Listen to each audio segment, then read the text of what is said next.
جب بندہ نماز میں کھڑا ہوتا ہے، اللہ کے حضور میں باوضو ہے، قبلہ رخ ہے، پاکیزہ جگہ پہ کھڑا ہے اور اپنے بدن کو بھی اس نے پاک کیا ہوا ہے، اور ہر چیز سے ہاتھ اٹھا کر کہتا ہے اللہ اکبر، میں نے ہر چیز سے ہاتھ اٹھا لیا اور کہتا ہے میرا اللہ بہت بڑا ہے۔ اب وہ اللہ کے سامنے متوجہ ہے، اور عبادتوں کی جو سب سے اچھی صورت ہے وہ نماز ہے۔ اس نماز کے اندر جب وہ ہر چیز سے اپنے تعلقات کو توڑ کر نماز کے اندر وہ اللہ ہی کے سامنے متوجہ ہے، اب اس حالت میں وہ اللہ سے التجا کرتا ہے کہ یا اللہ مجھے سیدھی راہ پر چلا۔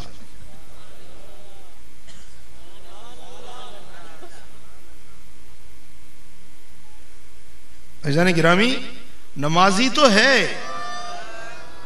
نمازی تو وہ خود ہے، پاک بھی ہوا کھڑا ہے، ساری چیزیں حاصل بھی کر چکا ہے، لیکن اب وہ کہتا ہے کہ یا اللہ مجھے سیدھی راہ پر چلا۔ اب وہ کون سی سیدھی راہ ہے؟ قرآن بھی پڑھ رہا ہے، اللہ کے حضور میں بھی کھڑا ہے، وضو بھی جانتا ہے، اذان بھی سنی ہے، پھر اقامت بھی سنی ہے، اب وہ اللہ کے حضور مسجد میں بھی آ گیا ہے، اللہ کے حضور کھڑا ہے، با ادب کھڑا ہے، اب کون سی راہ رہ گئی؟ اب کون سی راہ بچ گئی جس کے لیے وہ اللہ سے التجا کر رہا ہے؟ عزیزان محترم، اب وہ خود ہی اللہ تبارک و تعالی نے سکھا دی کہ مجھ سے یہ راہ مانگو، صراط الذین انعمت علیہم، یا اللہ مجھے ان لوگوں کی راہ پر چلا جن پر تو نے انعام کیا ہے، ان لوگوں کی راہ پر، ان لوگوں کی راہ پر۔ بات سمجھنے کی قابل ہے۔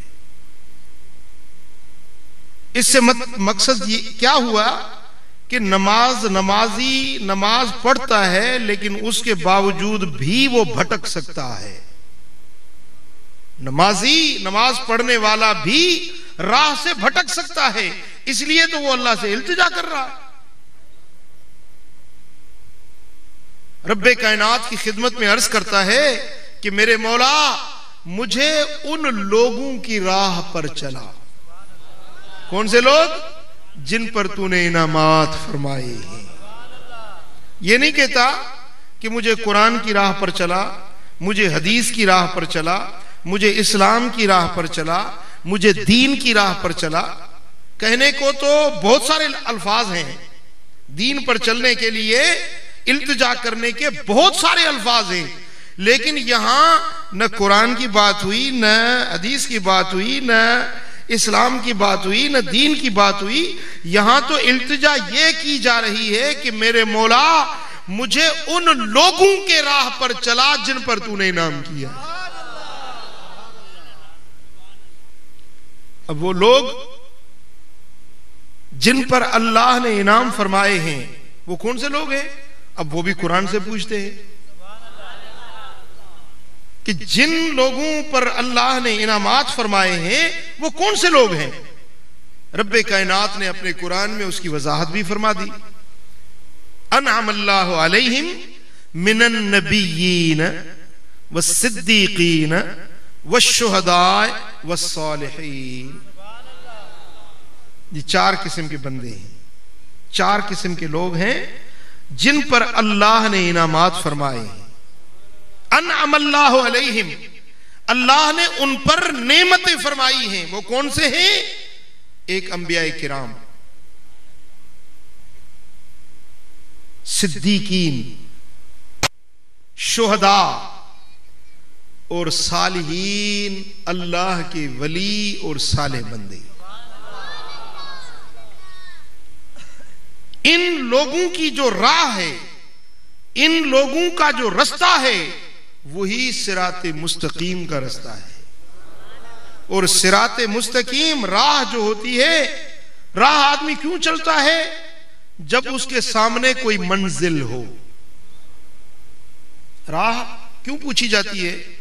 بھئی آپ آئے ہیں یہاں صالح آباد میں، پہلی مرتبہ نئے آپ آئے تو ضرور پوچھیں گے کہ بھئی میں نے جانا ہے صالح آباد، مجھے راستہ بتا دو. بھئی مجھے فضل آباد جانا ہے، ماتلی شریف جانا ہے، مجھے راستہ بتا دو. اور راستہ وہ چلتا ہے جس نے کوئی منزل تعین کی ہوئی ہو. جس کی کوئی منزل کا تعین نہ ہو وہ تو بھٹکنے والا ہوتا ہے. کبھی ادھر چلا گیا، کبھی ادھر چلا گیا، کبھی ادھر چلا گیا، اس کی تو زندگی یوں بھٹکتے گزر جاتی ہے. راہ چلنے والا اس کے سامنے کوئی منزل ہوا کرتی ہے جس منزل کے لیے وہ چلتا ہے. اب قرآن مجید میں بندہ کہتا ہے اہدنا الصراط المستقیم، یا اللہ مجھے سیدھی راہ چلا. وہ سیدھی راہ کدھر جاتی ہے؟ اس راہ کی منزل کیا ہے؟ وہ راہ کہاں پر جا کے ختم ہوتی ہے؟ اس راہ کی منزل جو صراط مستقیم ہے، جو سیدھی راہ ہے، اس راہ کی منزل جنت ہے.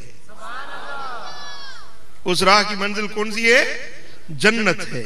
صراط مستقیم جو سیدھا راستہ جنت کی طرف جا رہا ہے، بہشت کی طرف جو سیدھا راستہ جا رہا ہے. مولا مجھے وہ راستہ دکھا دے، کہیں میں بھٹک نہ جاؤں، کہیں ادھر ادھر میں راستے سے ہٹ نہ جاؤں، کہیں کسی علاقے غیر میں نہ چلا جاؤں، کہیں کسی گڑھے میں نہ گر جاؤں، کہیں میں کسی کھڈے میں نہ پڑ جاؤں. یا اللہ کہیں کسی دشمن کے ہتھیاروں کا میں شکار نہ بن جاؤں. میرے مولا مجھے وہ سیدھا راستہ بتا جس راستے کی انتہا جنت ہے. اب رب ذوالجلال نے بتایا کہ وہ سیدھا راستہ کون سا ہے؟ میرے ان پیارے لوگوں کا، میرے ان محبوب بندوں کا راستہ ہے جن پر میں نے اپنی نعمتیں فرمائی ہیں.